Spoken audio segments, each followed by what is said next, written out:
If you're looking for quick, easy, tasty, new ideas to fill your face when you're out bushcrafting, then I've got just the thing coming up. Keep watching. I've been really fortunate this year to have been asked to help out in the background and assist on some of the frontier bushcraft courses. There's loads of positive reasons for doing this, one of many being the fact that I get to see the sorts of recipes that students are asked to cook and practice whilst they're out in the woods. And it was that particular insight that one of the one-day courses, the Bushcraft and Survival course, prompted me to go away and inspired me to come out into the woods and make my own version of it. Everything for this lunchtime meal is contained within this Ziploc bag. There is more than enough, in my opinion, for a quick lunchtime meal for two people, or a more leisurely, sedate, greedy meal for one person. One of the beauties of this meal is the absolute simplicity in terms of the ingredients and how it's cooked. I'm going to cook it in my cast iron skillet. I think we use some cast iron frying pans on the course. I guess you could do it in anything that enables you to gently fry food, but I'm going to be using the skillet today. I've got a couple of pita breads which I'm going to slice in order to be able to form a pocket and a pouch in order to be able to put the hot stuff inside. There's some halloumi with basil and a good couple of handfuls of pomodoro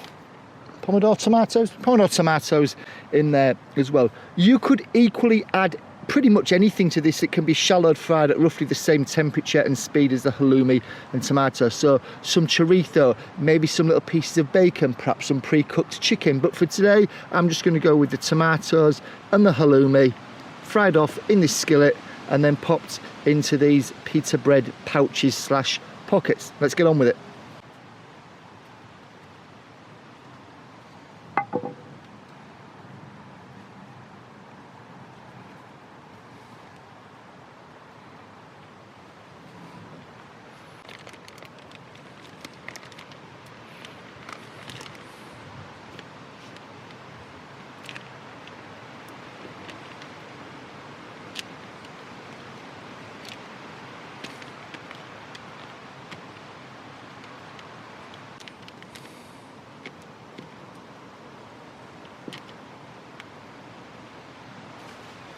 There's roughly half the portion of halloumi and tomatoes that I brought out. There's one pita bread pouch. Pita bread pouch. That sounds better. Pita bread pouch. And I've saved the other half for once I've gorged myself on this one. Let's get it on the fire. As you can see, it really doesn't need a raging fire. In fact, I remember I cooked probably about 6 of these when I was assisting on the course, and by the end of the sort of 4th, 5th, 6th one, I was actually just cooking on the embers because the pan itself had retained enough heat that all the embers were really there for were to maintain that heat rather than to heat it up from scratch. So I'm putting this on probably with a larger fire than what I really need, but that's just to generate the heat in the pan, and I'll make sure that on subsequent meals that I put on, there won't be as much flame, there won't be as much heat, because the pan will retain a great deal of it.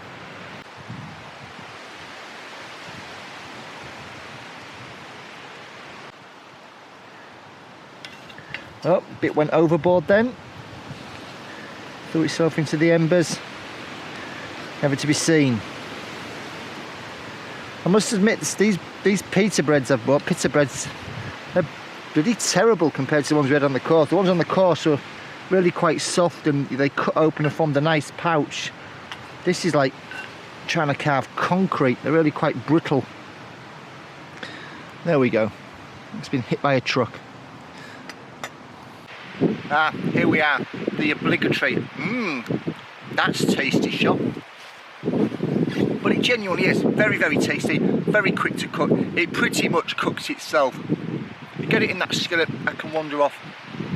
I've been gone a few minutes whilst that was cooking and gathered myself some water mince to make a tea with. I've got some water just boiling at the edge of the fire there, so it pretty much cooks itself. Yes, of course you could leave it for too long and it becomes charcoal, but as long as you're cooking on the embers like I suggested, it really kind of just takes care of itself. So yeah, I'm going to chow down into this, and then I'll get back to you with the water mint. I'm getting stuck into the water mint tea now. I don't know if I've said this before on camera, but it's actually really nice. I know, you know, a bushcrafty thing to do is to make pine needle tea and stuff like that, and I've got to be honest, I've tried all these various odds and sods and things. It all just has a generic green taste to me that I really can't pick up anything from it. I know it's very good for you, and I know it's got a slightly different taste than water, so if you're struggling with taking boring old water on board, it's got a positive aspect there. But water mint tea actually tastes like mint tea, like the sort that you'd go and buy from a supermarket in a tea bag form and put into your tea. Very nice. If you've not tried it, I thoroughly recommend it.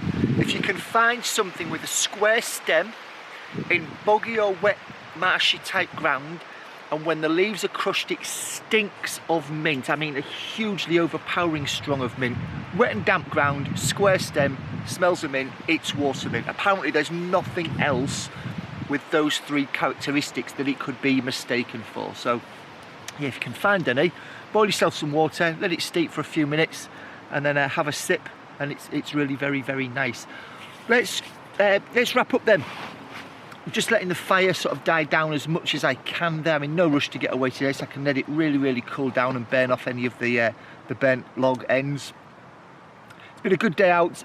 Lesson learned is not to buy, I think, wholemeal pita bread, because it's like slicing slate. It just splinters off and crumbles everywhere.